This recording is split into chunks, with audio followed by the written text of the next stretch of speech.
Some intervention at the point of each person's creation. Do you know about the Darwinian theory that it's about individual variation being selected? There has to be individual variation or Darwinism wouldn't work. What also seems to be shown in the scientific evidence is that mutations die out. And we don't have good evidence of positive mutations being the ones that are then built on, because if they're a mutation, they're alone. So in order for something to rise up and have more of it, you need to have a good base to choose from. For example, a recessive gene in a person. Both parents may have brown eyes, and yet a child may have blue eyes. And that's because there's enough of the gene in their ancestors to have brought out that recessive gene. And that's evidence against evolution? I think that helps to show the individual nature of each person. That God created us with genes, with DNA, and that He will even use that to show His creative element in each person. The fact that you can have two people, a man and a woman, could have 13 children, 16 children, and each one is completely distinct from one another. That shows that even though they came from a common parentage, that yet there's still a creative element for each one of those human beings. Do you actually know what Darwin's theory of natural selection is? I think I know enough because it gets pounded into us by those who simply won't allow for other information, that don't want other information to come forward. I won't do any pounding, but just let me tell you what it is.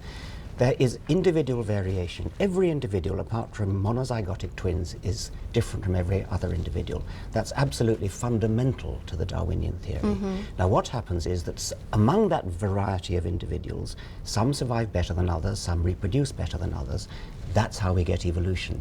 You couldn't have evolution unless there was individual variation.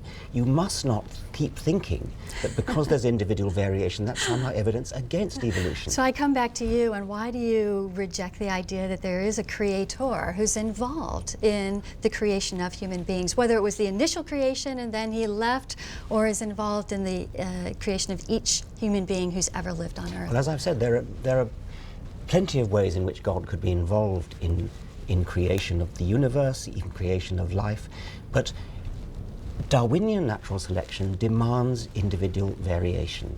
That's why you must stop using individual variation as evidence against evolution. It's evidence for evolution. Once I was going through the Smithsonian Natural History Museum with dear relatives of mine, and one of them was a severely handicapped little girl who can't do anything for herself. She can't talk, she can't walk, she can't feed herself, she can barely sit up. And when one of the people I was with turned to me and said, "Do you believe in evolution?" And I said, "I think this little girl is a perfect example of why evolution is wrong. Because here's someone who cannot take care of herself, and yet she has a spirit. She's not just a material being." And that's one difference I find between the ideology of Darwinism and evolution and those who believe in a loving God, is the idea of a spirit and a soul that is not material, and it's something that it makes us distinct from animals. Do you think that children should be taught critical thinking at school? In fact, that is what we argue for, is that children to be taught evidence, so that they can decide for themselves, so they can figure out for themselves what is truth. Right. Do you understand what I was saying when I was explaining about natural selection requiring individual variation? I do, but I also come back and I haven't heard you answer whether you have a problem with this idea of God being involved in the creation of each individual human being, not just perhaps being the one that got it all started. Well, I do have a problem with that because I've seen the evidence, and I know that individual variation comes from genetics, it comes from DNA, and I know where it comes from.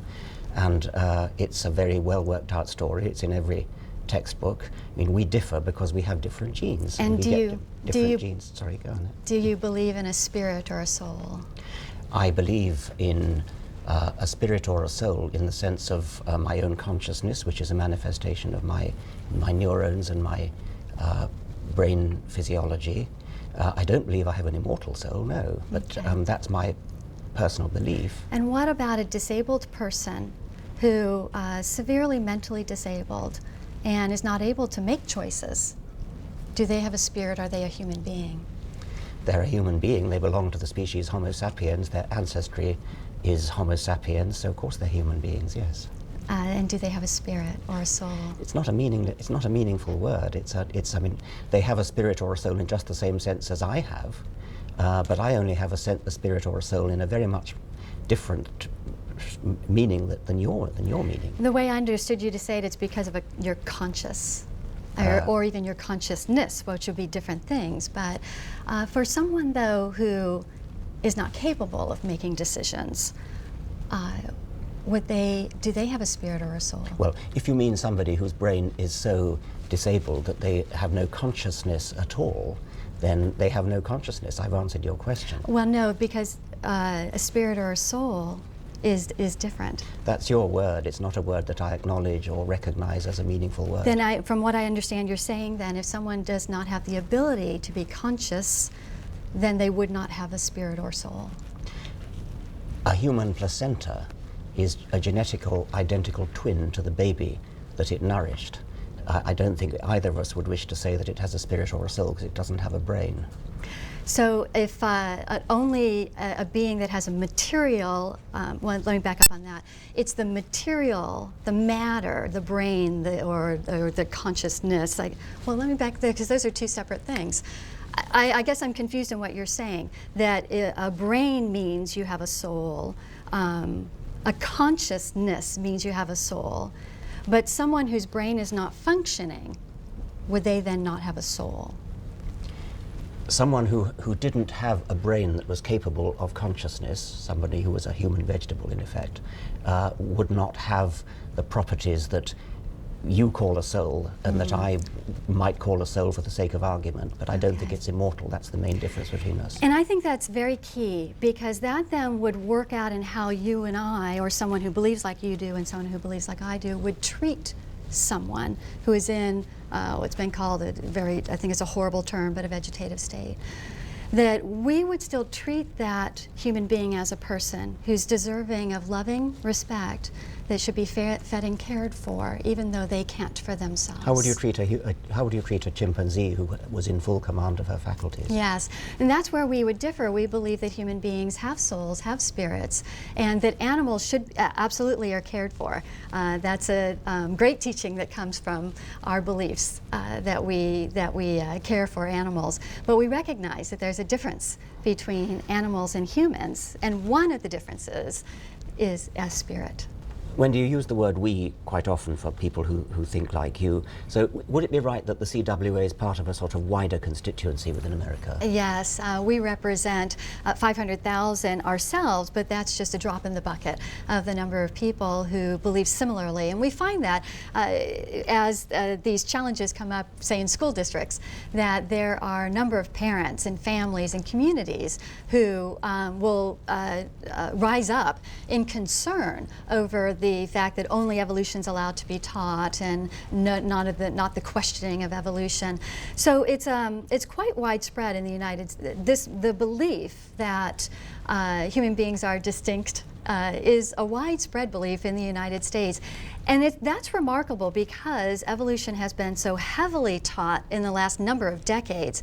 And the fact that it's being taught so strongly and isolated from other information or evidence, and yet many people continue to believe that God has a hand in creating us, I think helps to show that people are using their critical faculties. They're not just believing what's being taught in the schools, and that evolutionism is going to continue to have a bit of a challenge here in the United States and beyond.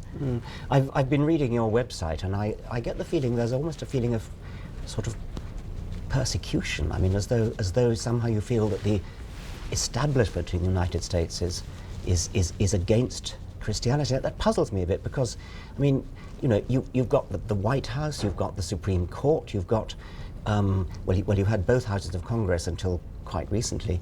How can you feel persecuted in the face of this overwhelming Christian dominance in the United States?